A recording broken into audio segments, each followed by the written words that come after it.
विष्णु ओम विष्णु ओम विष्णु ओम विष्णु। समस्त श्री विष्णु भक्तों को मेरा करबद्ध न्यून प्रणाम। बंधुओं, आज अपन श्री गुरु जम्बेश्वर भगवान की अमृतवाणी के 95 नंबर शब्द का भावार्थ करेंगे। ध्यान पूर्वक सुनिए। एक समय एक ब्राह्मण श्री गुरु जम्बेश्वर भगवान के पास में दर्शन के लिए आया। अनेक वार्ताएं होने लगी, तब वह ब्राह्मण वाद विवाद में उलझ गया। तो जमदेव जी ने कहा कि समय बड़ा ही अमूल्य है तथा बहुत ही कम मिला हुआ है, और जो ये मिला हुआ है वह भी हाथों से निकलता जा रहा है। तब वह ब्राह्मण कहने लगा कि महाराज, समय तो बहुत ही लंबा है। इतनी लंबी आयु में तो हम कभी भी ईश्वर आराधना तथा शुभ कार्य कर सकते हैं। आप हमें बार बार ऐसा क्यों कहते हैं? तब श्री गुरुदेव जम्बेश्वर जी ने ये शब्द सुनाया। ओम वाद विवाद फिटाकर प्राणी छोड़ो मन हट मन का भाणो, काहीं के मन भयो अंधेरो काहीं सूर्य उगाणो। नुगरा के मन भयो अंधेरो सुगरा सूर्य उगाणो। चरण भीरैया लोयण झुरिया पिंजड़ पड़ो। पुराणो बेटा बेटी बहनरो भाई सबसे भयो अभाणो। तेल लियो खल चोपे है जोगो, जोगी रीता रहियो हो घाणो। हंस उडाणो पंथ भी लंब्यो कियो दूर पयाणो। आगे सुरपति लेखो मांगे कही जीवड़ा के करण का माणो। जीवड़न पाछो सूझण लागो सुकृत ने पछताणो।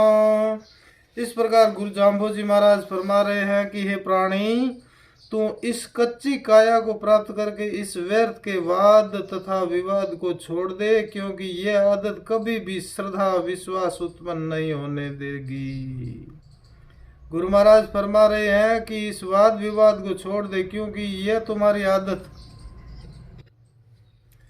कभी भी श्रद्धा और विश्वास को उत्पन्न नहीं होने देगी, तथा बिना श्रद्धा विश्वास के कभी भी ज्ञान विवेक को प्राप्त नहीं हो सकेगा।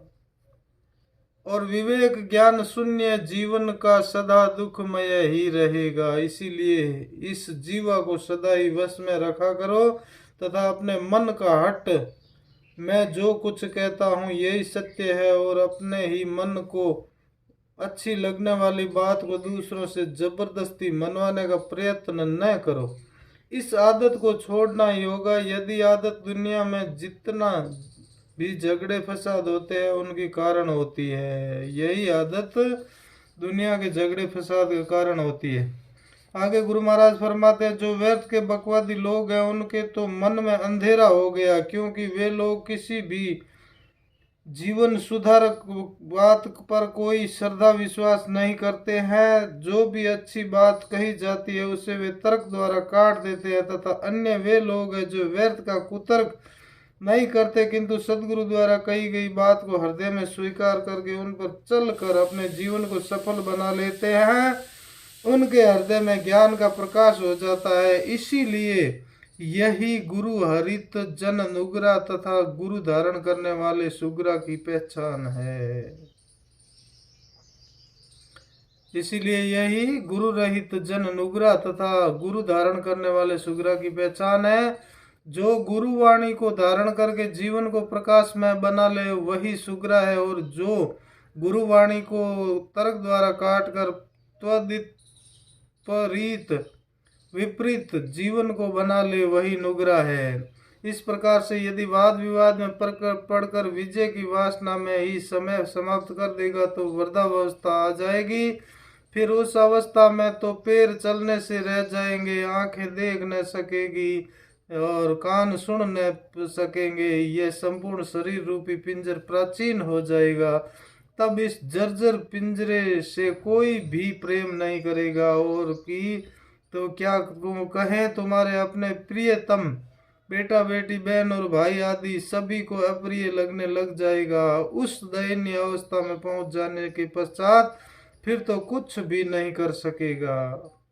गुरु महाराज आगे फरमाते हैं, जिस प्रकार से तिलहनों से तेल निकाल लिया जाता है तो पीछे खली ही शेष रह जाती है, वह पशुओं के खाने के काम तो आती है, तथा तिलहन पीसने वाली घानी भी तेल रहित हो जाने से पीछे खाली ही रह जाती है, उसी प्रकार से जब शरीर से युवा अवस्था रूपी तेल निकल जाता है तो पीछे वह वृद्धावस्था को प्राप्त हुआ शरीर खली के समान भी निश्चित तेज और बिना कीमत का हो जाता है, फिर उसकी कोई इज्जत नहीं करता। तथा जिस प्रकार से घानी खाली हो जाती है उसी प्रकार से जब यह चेतन शक्ति जीवात्मा शरीर रूपी घानी से बाहर निकल जाती है तो यह शरीर भी मृत हो जाता है।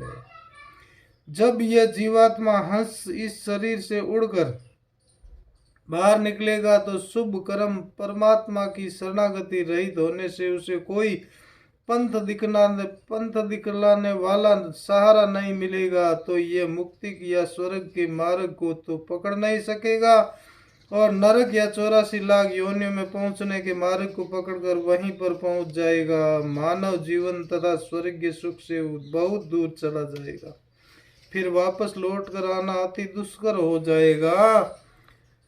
जब ये जीवात्मा इस शरीर से निकल करके आगे धर्मराज के यहाँ पर पहुंचेगी तो इससे संपूर्ण जीवन का हिसाब किताब पूछा जाएगा कि हे जीव बताओ तुमने मानव जीवन धारण करके क्या क्या शुभ कर्म किए। तब भी वहां पर कुछ भी जवाब नहीं दे सकेगा और फिर पीछे का जीवन दिखाई देगा, क्योंकि उस जीवन में तो ऐसा शुभ कार्य किया ही नहीं था जो बता सके, जवाब दे सके। अपने जीवन में सुकृत नहीं होने से फिर पछताना ही पड़ेगा, पछतावे के अतिरिक्त और वहां पर कुछ भी नहीं दिखाई देगा। इसीलिए ये वाद विवाद छोड़ करके और गुरु की शरण में आ जाओ, इसमें ही भलाई है। बोलो श्री गुरु जम्बेश्वर भगवान की जय, श्री विष्णु भगवान की जय।